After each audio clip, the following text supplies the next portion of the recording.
Evening all of you. Welcome you all student in your Ascent online class. आज की हमारी class है class 5th के लिए और आज का हमारा सब्जेक्ट है हिंदी। तो बच्चों आप अपनी हिंदी की बुक निकालिए। जैसा कि बच्चों आप जानते हैं कि हमने पिछली क्लास में सेकेंड चैप्टर है जो पूरा कंप्लीट कर लिया था, तो आज अपन तीसरा पार्ट निकालेंगे। तीसरे पार्ट का क्या नाम है?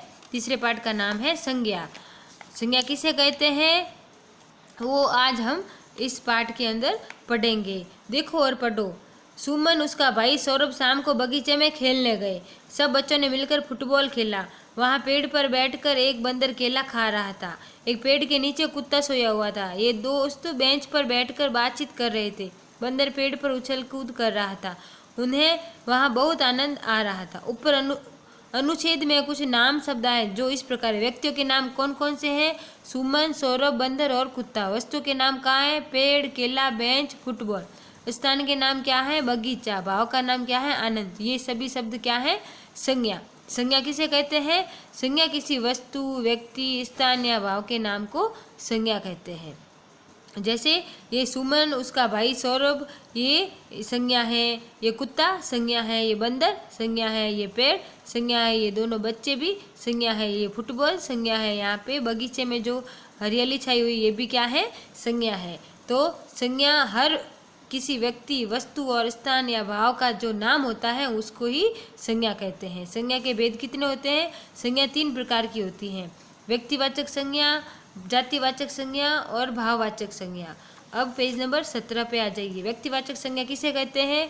जिस संज्ञा शब्द में से किसी विशेष व्यक्ति, वस्तु या स्थान के नाम का पता चलता है उसे व्यक्तिवाचक संज्ञा कहते हैं। जिस संज्ञा शब्द में किसी विशेष व्यक्ति जिन्होंने देश के लिए कुछ किया हो या कोई ऐसे महान योद्धा हैं, वो स्पेशल है हमारे लिए, इसलिए उन सब के आगे व्यक्तिवाचक संज्ञा का प्रयोग होता है। जैसे इंदिरा गांधी।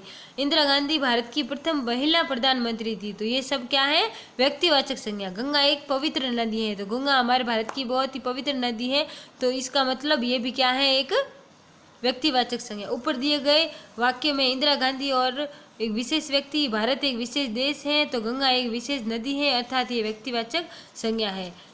नंबर 2 पे जातिवाचक। जिस संज्ञा शब्द से किसी जाति के सभी प्राणियों, वस्तुओं या स्थानों का बोध होता है उसे जातिवाचक संज्ञा कहते हैं। जैसे बच्चे मैदान में खेल रहे हैं, तो यहाँ पे बच्चे मैदान में खेल रहे हैं तो क्या हो गया? जातिवाचक संज्ञा। गाय घास खा रही है या चर रही है, तो ये गाय क्या है? यहाँ पे जातिवाचक संज्ञा। यहाँ बच्चे, मैदान, गाय तथा घास शब्द अपनी अपनी जाति का बोध करा रहे हैं। ये शब्द किसी भी व्यक्ति या स्थान के लिए नहीं है बल्कि संपूर्ण जाति के लिए कहे गए हैं, अतः ये जातिवाचक संज्ञा है। भाववाचक संज्ञा। जिस संज्ञा शब्द से किसी वस्तु या प्राणी के गुण, दोष और भाव दशा का बोध होता है उसे भाववाचक संज्ञा कहते हैं। जैसे ये कृष्ण और सुदामा है, तो कृष्ण और सुदामा की मित्रता को कौन नहीं जानता? ये क्या है? भाववाचक संज्ञा। सीमा को गर्मी लग रही है। यहाँ मित्रता और गर्मी शब्द दशा या भाव के नाम है, अर्थात ये भाववाचक संज्ञा है। भाववाचक संज्ञा वो होती है जो हमारे मन के अंदर जितने भी भाव होते हैं उनको भाववाचक संज्ञा। जैसे अपन को गुस्सा आना, किसी पे प्रेम आना, या कोई चीज़ जैसे गर्मी लग रही है, सर्दी लग रही है, मित्रता हो गई, हरियाली हो गई, मतलब उनके गुण, दोष, अवस्था, दशा, इन सब का जो बोध कराते हैं उसे भाववाचक संज्ञा कहते हैं। तो बच्चों आज अपन यहीं तक पढ़ेंगे। अब आज का आपका होमवर्क। बच्चों पेज नंबर 19 निकाले जिसमें आपको पहला क्वेश्चन करना है। सही उत्तर पर सही शब्द का निशान लगाई। जो शब्द किसी व्यक्ति, वस्तु, स्थान या भाव का बोध कराते हैं उन्हें क्या कहते हैं? संज्ञा कहते हैं। तो संज्ञा को राइट लगाओ। संज्ञा के कितने भेद होते हैं? संज्ञा के 3 भेद होते हैं, तो 3 पर राइट लगाओ। बच्चा का बयान, भाववाचक संज्ञा क्या होगा? बच्चा का बचपन होगा, तो 3 ग में तीसरा वाला बचपन ऑप्शन सही है। फिर नंबर 2, क्वेश्चन नंबर 2 में कोष्टक में दिए गए शब्दों से भाववाचक संज्ञा का उचित बनाकर रिक्त स्थान भरिए। यहाँ पे कोष्टक में दिए हुए हैं, इनको भाववाचक संज्ञा में बदलना है। मुझे बहुत लगी है प्यासा, तो प्यासा नहीं लिखेंगे, प्यास लगी है। क्या लगी है? प्यास, तो यहाँ पे प्यास लिखेंगे। कृष्ण को सामने देखकर सुदामा को अति प्रसन्नता हुई। प्रसन्न का क्या हो गया? प्रसन्नता। आज बाजार में बहुत सुंदर की गई है सजाना, तो सजावट क्या बन गया? सजावट की गई। प्रकृति की ने सबका मन मोह लिया। सुंदर, तो क्या ले लिया? सुंदरता, तो ये शब्द क्या बन गई? भाववाचक संज्ञा। इसको भाववाचक संज्ञा में बदल दिया।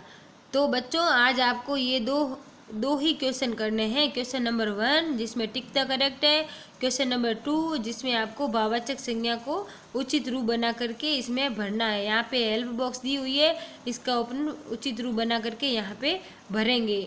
ठीक है बच्चों, तो आज आपका ये पार्ट है जो आधा पूरा हुआ है और इसके क्वेश्चन नंबर 1 और 2 आज आपको करने हैं और फिर आगे वाले पीछे वाला पार्ट और पीछे वाले सारे जो जितने भी क्वेश्चन आंसर है वो अपन अगली क्लास में करेंगे। ठीक है बच्चों, थैंक यू।